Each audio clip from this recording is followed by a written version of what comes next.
Today I'm here with Randy Cooper, formerly of Texas Hippie Coalition, now with his new band, Victory Season. How are you doing today, Randy? Pretty good. Enjoying soaking up some of that Texas weather here. I'm sure it's much nicer than the weather we have here. So, what's it like out there today? We're looking at about 80 degrees, but a little humidity and cloudy, and you could go outside and break a sweat. And that's the first time I've got to do that since like September. That sounds awesome. So, Yeah, I've been up north in Indiana. yeah, it's definitely much colder up here. So talk to me today about Victory Season and how you guys came together as a band and when. We started in the end of August, and the singer, Ash there, he called us in, and I met him about 8 years ago, and we bonded and kept in touch with each other out there, and we'd always talked about making music together.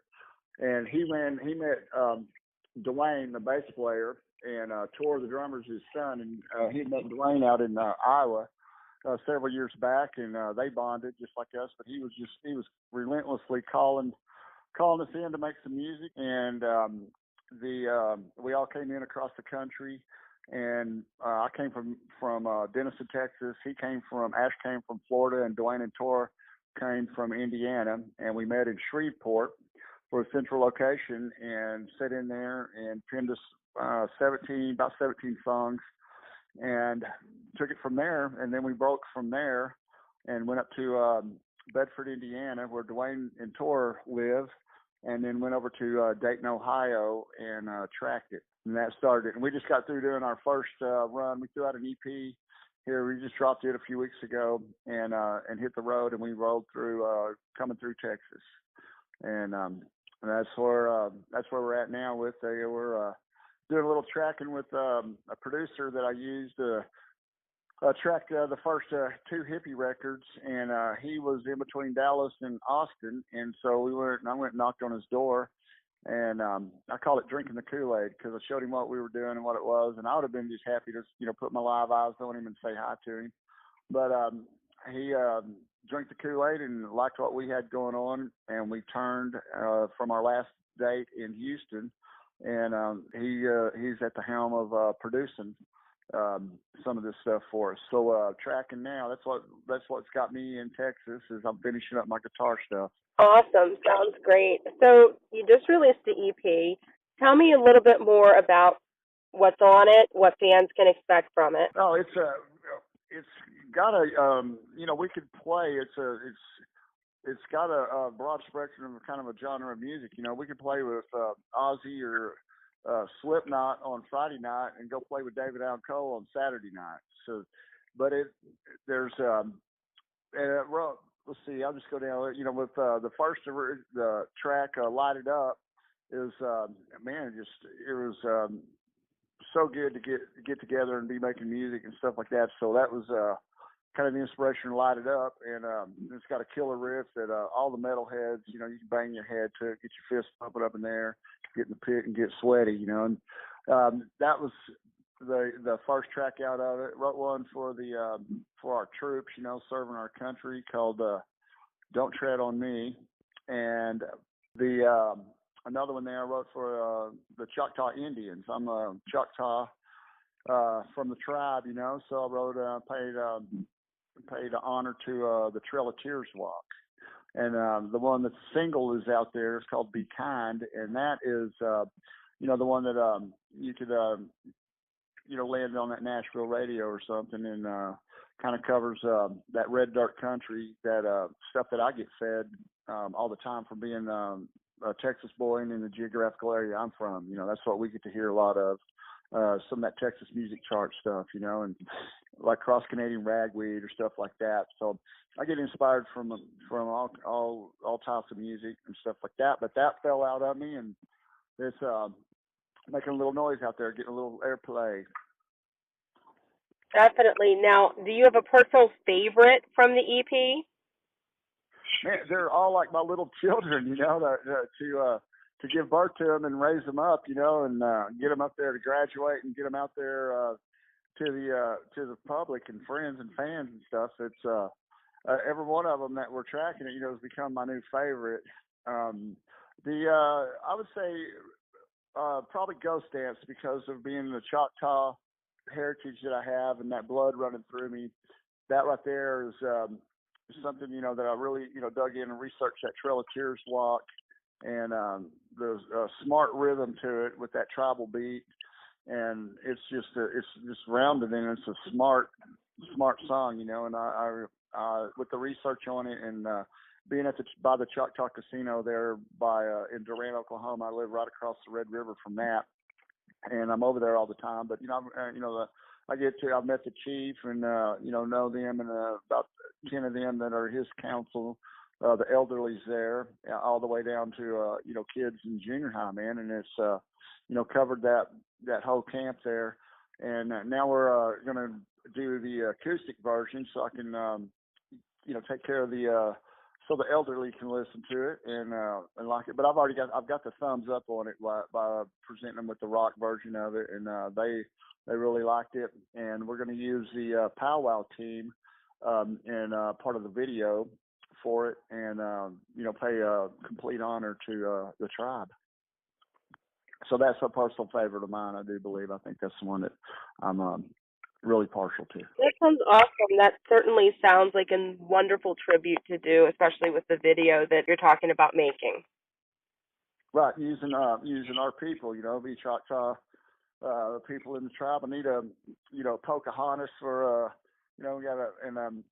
we got quite a bit of just being that close to it. And they like the in the casino when you walk through there. Everybody's kind of like a card holding member, and they really like to back their people and use their people for the workers around the casino and the auditorium and the venue and stuff like that. So, and then Dean Guitars is making me. I got a new guitar coming, and the last one they made me was all Texas themed, and this one is all honoring the Choctaw and the tribe all the way. And they're gonna make me two of them, and I'm gonna present the chief one of them in a presentation ceremony and hang that in that arena over there at the casino. I'm sure he'll definitely appreciate that, and everybody will appreciate seeing that at the casino. Yes, ma'am. That's an honor to be in there in that loop, and they I did something that raised an eyebrow to them, and they really liked what I presented them with, and so that was made a suggestion to go so we can cover the all the way up to the elderly and the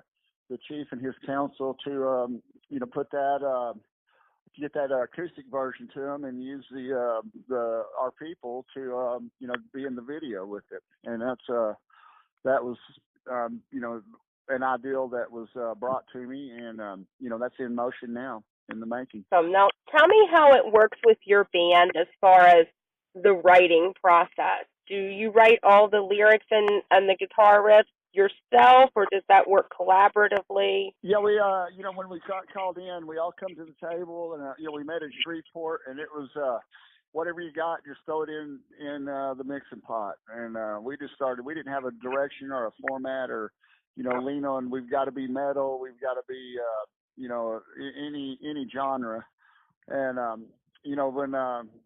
when we just threw it all in there and started stirring it, and I brought like Ghost Dance, I brought the whole song in, words and music, but the other one are topics and ideals. And when I write a riff, I write it in a vision. I don't know, I can see it, like this video that's playing for me, and just in my head. And like Don't Tread on Me was, just something. Man, there was a couple of events that happened during the course of like a period, a day of flying across the country, and leaving out of the Dean Guitar headquarters, and it just, I just put it together, and it was had these ideals, and some of them are just one-liners or maybe a topic, and then we get in there and just hammer it out, make whole songs, raise them up from little babies up to the graduating. Is what I say. These are like my little children.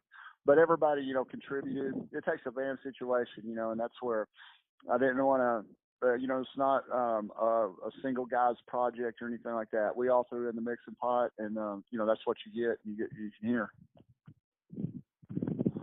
Now I know you've mentioned a couple of times here Dean Guitars. Talk to me about how long you've been playing with Dean, and for our guitar players out there, why Dean, and how does that influence your sound? Well, when moving to Texas, I moved to Denison, Texas in 1983, and right out of the gate, Randy Rhoads just got killed in the plane crash, and then I come to Denison, and then here's this guy that's a year older than me, man, and I get to see Pantera, and man, he was the baddest cat on the block, man. He was killer. He's been my hero ever since. I mean, from day one. And but I, that seeing him play that guitar, man, I wanted one, and it took me a few years to get and that was what I was. I mean, mine. I'm still playing on the same guitar and amp. My first half stack I got was Marshall JCM 900, and Dime. It didn't come from him, but it came through him. And he hooked me with a guy I bought it from, and the one my main guitar is the one that I found a painter out of Houston in a band called Crankcase named Sean Hamilton, and we put the Lightning on it, and that's been my number one. And it's not just because it came from him; it just is thicker and sounds better than anything out there that I've got. And but Dime hooked me with Dean guitars back in '03, and so I've been with the company, ever since then. And that's really the only guitar I've played my whole career. Well, if it's good enough for Dime, it's good enough, right? Right, yeah. That he was, when I met him, and that instantly he took that void of the loss of Randy Rhoads, and and I'm not far from him. I've seen Pantera play more than any band out there I've ever seen, and it's I took it all in, I get, you can hear it in my playing. I took it, from him, Jimi Hendrix, Randy Rhoads, Zakk Wylde, and Eddie Van Halen, and got my own twist on it. Well, that's definitely a great bunch of influences to have. Yes, that's I learn from the masters, and it's I become I get on one of them, and it's like I become their character. I just go through their library and learn everything that I can from them, and then incorporate. You get out on the road and touring, that falls into just your own little twist of things, and you get your own style, and you find little niches of a sound and stuff, and that's where I think I got a little niche, going, and I got a Jimi Hendrix pedal, and I talk it out with the Zakk Wylde wah pedal, and that's the tone on my national anthems I do. And it makes every record and that I put out there, and it's my little niche that I fell in on a little noise making thing. So a lot of people know you formerly as the arsonist. Talk to me a little bit about, obviously having left the band, what you've been doing in the meantime before you started Victory Season. Right. Yes. I went through a shoulder injury, and then that when I was rehabbing through that, coming off that, I never hit another lick with the band, and that just found myself idle, and I'm not going to get back in and hit another lick with them, so I got to carry on. So that came. One of my best friends out in the industry is Jason Mute, from the drummer of Emperors and Elephants, and I went up to Chicago, and we put out a record, Devil in the Lake, with Emperors and Elephants, and then ran its course. The other guitar player had a heart attack on stage playing with George Lynch, and that put me back in Denison, sitting idle, and then my mother passed, and just you got to rewind yourself to find yourself on that. That was a hard little period of getting out of that. I didn't know exactly what to do, and dug up some of my old people that all my friends were musicians, and several attempts at failed attempts at getting off the ground. But when Ash called in and we met in Shreveport, that started it right then. I turned and went back and got all the gear. I got all my road gear and recording gear, and went to Shreveport, never went back to Denison. I wasn't coming back till that EP was packaged up, and that's what I just went back for the first time a few weeks ago. Now tell me, will there be a tour to follow up on the release of the EP? What else is coming up for you in 2019? Yeah, the tour of the whole. Yeah, that's it. To me, and all of us, we're after, got our eyes on the prize now and get this thing out. Now that David Prater's at the helm of this thing, we are right there knocking on the doors. But we just did this first little run through Texas, and to get us introduced and get us circulating, get us some footage out there, and it really an introduction of the band. So it was a short run through Texas, and we're going to break from this and finish up what we're doing with David. We got 6 more tracks that we're going to be doing that that's the other part of the EP, and we're going to do it part 1 and part 2. But now we're going to package that up all together, put out the full length album, and then hit the road running. Sounds good. So where can we learn about your tour dates? Where can we find you on social media? Yeah, we have a Victory Season Facebook page, victoryseason.info. And that right there, that'll lead you to all the links and anything. And we've got a team assembled now working with us and helping us in the promotional part of it and publicity. And got a publicist, Yvonne Laughlin, out of San Antonio, that's leading the charge there. Got Joe Burris up in Oklahoma City that he was had a Nashville label. And so I've, we've got a genre that we're appealing to, from the metal people over to this, this Texas music chart, and to pop the Be Kind song on the Nashville country station. That's quite a wide genre to cover. And if we put out a rap song, it'd be like Kid Rock or something, man, we'd have all genres covered. Okay. Yeah. But, so that's it. That's the goal, to get this out and get out there in the field and get in the ball game and get it on. So for fans of you from Texas Hippie Coalition, or for new listeners listening to our broadcast who maybe have not had a chance to hear Victory Season, what would you like people to know about the band? This was wrote on everything is about a positive message. That's one thing I wanted. When I came in day one and we all met, that was the goal. Came in there to I heard the Pride of Texas disc, and it's such in a negative. It was pissed off and mad about it. Closure, troublesome times, leaving, and one of the songs called "Coming Home," man, that's really a partial song to me. That I brought in there because it's when the music fell out of me. It's a sequel to Leaving, and with that, I just put myself in a character of there's been 10 years gone by, and if I could see that woman again, man, I would tell her, hey man, I didn't want you to leave. I want you to stay, and I want you to come back home. And so that coming home is, was, we're sought after that, but it is, when the music fell out of me, it was just a sequel to that. And so this thing, when I came in and we all met, I wanted everything to be on a positive note, uplift, people, pick people up, help your brother and sister up, man. They're going through hard times. I said, when this thing came out, I hope in the next year that I get that phone call that somebody calls me and tells me, hey man, I was right on the edge, man, just fixing to jump or something, and just not wanting to stick around anymore. And this song, changed her life, and I wanted the solo on it, to drop a tear out of somebody's eye, because it's like crying, when you hear it. And day one, when we let that thing out on Reverb Nation, I got that phone call that, hey man, I was standing there just not wanting to carry on, and your solo dropped a tear out of my eye. And I was like, well, man, I was expecting that over the next course of the year, but it happened that quick. That same day that it dropped out there, I got that phone call. So it's a positive message of everything is uplifting, and the positive attitude and the positive vibe. And I'm surrounded in a good camp with we all lean on each other, we all believe in each other, and we've all lived together since day one, and when we met in August.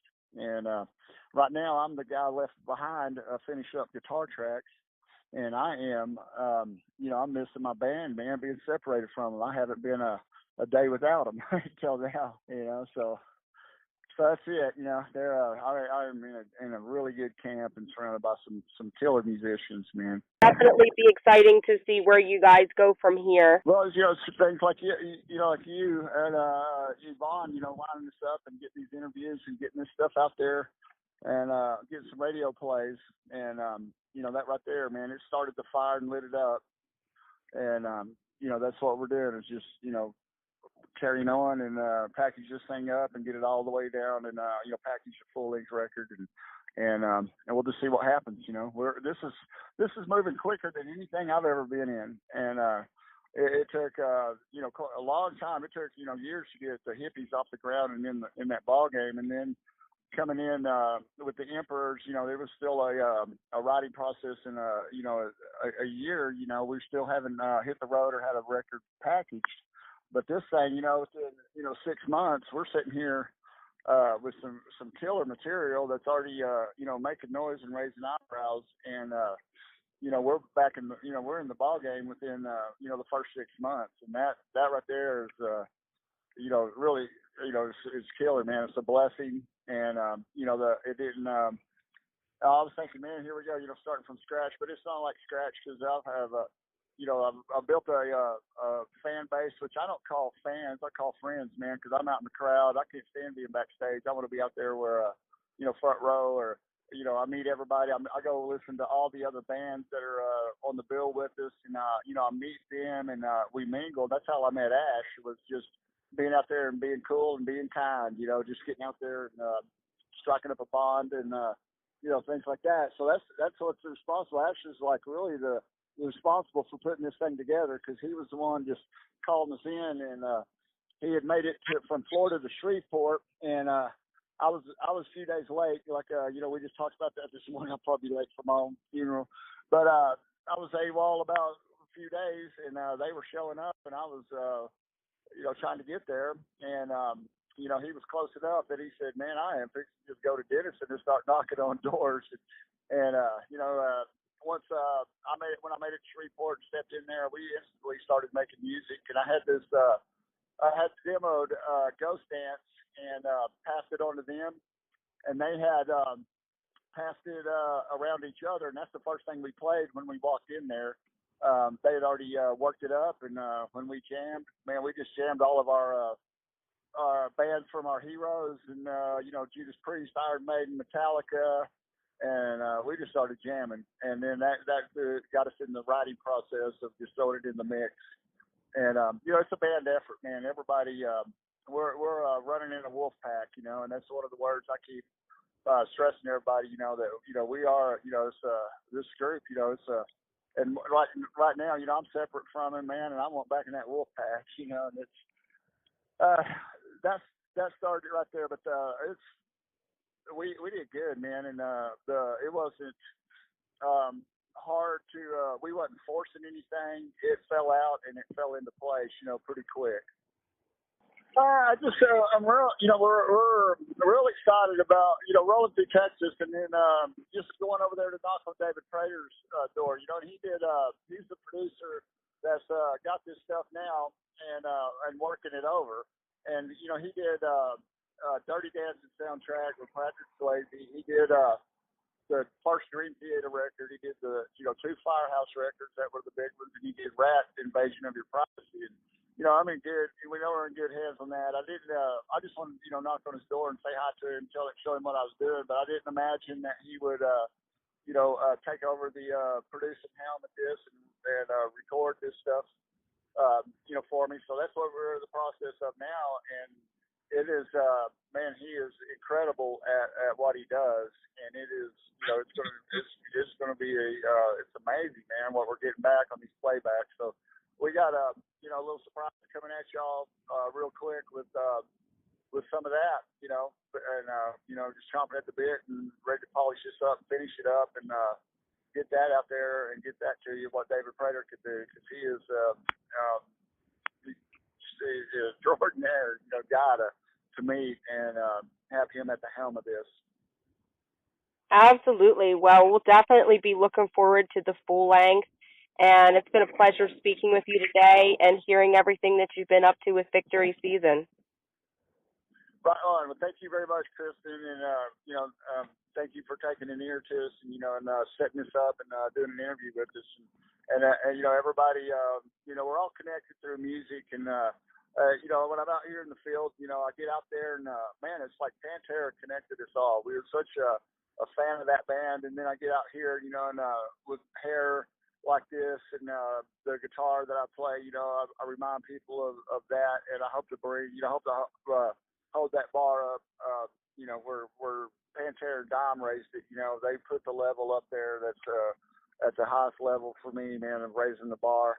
and I just want to carry that flag and that torch, for Diamond Benny, and just keep it flowing, man, and carry that honor and that ding guitar thing, and stand tall, loud, and proud, fly that flag. Absolutely. I think we certainly share that influence here at the River Bottom Radio Show, and we are huge fans over here of Pantera 1066 The Blast. And of course, every year we celebrate, Dime, we celebrate Vinny and their lives, their legacies. So I certainly agree with you there. Yeah, well, we wrote a song called Heroes, and it's that pays honor to them, too, that with like Jimi Hendrix, man.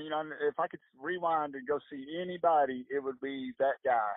And but I can't. We're not going to get that chance, but I can. I could still feel him, man. He's eternal. And we just we wrote this song Heroes, because even though they're gone from us, man, we can still feel them, and their music carries on, man. And we just want to. We wrote a song for that, and it pays really good honor to where we got it from and what we're carrying on, and we're gonna carry that torch and for our fallen heroes, man, troops and musicians. Most definitely, and we certainly look forward to seeing all of that from Victory Season, and of course broadcasting your music on 1066 The Blast. Well, thank you very much. That is that's a dream come true. To have write a song and have it out there and have it on a radio, man, that people can hear it and take care of, just embrace it. What was a good run on this Texas run was playing that song Be Kind, and when the chorus hit on the first time through, if they haven't heard it yet and they heard it right then live while we're doing it, by the time we loop it around, get that second verse and come back to that chorus, the crowd was singing it back to us. And that right there, to write a song and have a sing along, man, I mean that's a reward that, man, I just want to keep writing songs and in that format of having something that write something that somebody can't get out of their head, man. They go home, they take it home singing it, and they're like, I can't get this stupid song out of my head, and we know we got one with that, and it's proven by this run every night that we played. You can see it where it goes, and it's it's going to take off. And with people like you out here playing it, it just gets that more people familiar with it, and hopefully we'll have a hit on our hands here. Most definitely. Well, definitely look forward to seeing where you guys go. It's been a pleasure talking with you today, and we'll be sure to share out all your social media links and get your music up on 1066 The Blast. Well, Kristen, thank you very much. We appreciate everybody that gave an ear and listened to us, and we just we want to be well received, and hope people like what we're out here doing, because we had no formula, man. We just threw it in there, and that's what fell out of us, man. And I hope people can relate, and I hope it picks people up in a positive way, and that's what this band was about, to pick your brother and sister up, man, and encourage them. Don't beat them down, man. Most definitely. What an excellent message to have. Again, I thank you so much for taking the time to speak with me today. Yes, ma'am. Thank you very much, honey. You have a good day, and thank you.